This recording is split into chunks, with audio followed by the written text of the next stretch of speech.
and then you can look at some days are more variable than others. So there's, they say, variability in the variability. So if you wanted to use some of these metrics for characterized glycemic variability, I think we would recommend, Earl, for example, I think he would recommend a minimum of 7 days, preferably 14 days. On the other hand, we see something interesting too, that once you get out to say 7 or 14 days, and you compare the glycemic variability with that characterization versus 3 months or 6 months, unless there's a change in therapy, the glycemic variability is roughly comparable.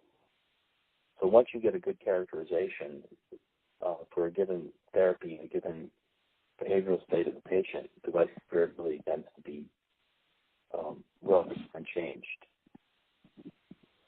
I think glycemic variability is a very powerful tool for assessing interventions. There's a paper by Garg and Jovanovic and maybe Visser from 2000, very early paper, maybe 2008, looking at the first generation Dexcom sensor. And they saw what they saw in their study is that patients who wore the device for the first 3 days when it was in blinded mode had high levels of variability. They didn't characterize it, but it was just totally apparent from looking at the glucose traces that they published in their Diabetes Care article. And then after the first 3 days, they switched the system from blinded mode to display mode. And what they found is that the patient made immediate changes in their behavior. Some patients made immediate changes in their diet and their regimen.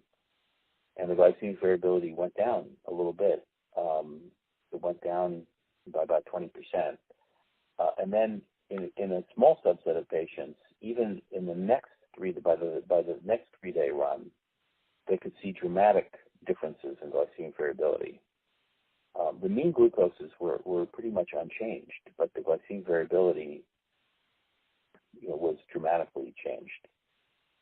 And that's one of the most interesting papers on that. Another way to look at, you could also use glycemic variability, and I'm sure it will be used in the future for looking at the viability of islet cell transplants or stem cell therapies or beta cell regeneration therapies. The mean glucoses come down slowly, but the biggest impact the largest signal, I think, is going to be on reducing the amplitude and frequency of glucose oscillations.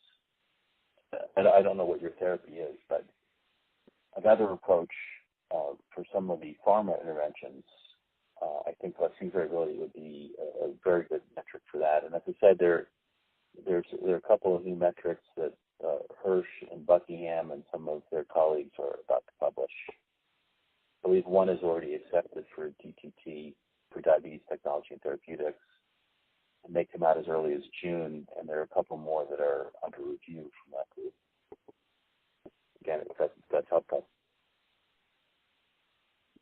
Thank you. Yeah, that is. And actually going back to the question, I think actually part of the intention of this question was there was an observation that the devices collected, the frequency of collection of data was different depending on the brand. Does that, in your opinion, make a difference if it's a 1 minute versus a 5 minute?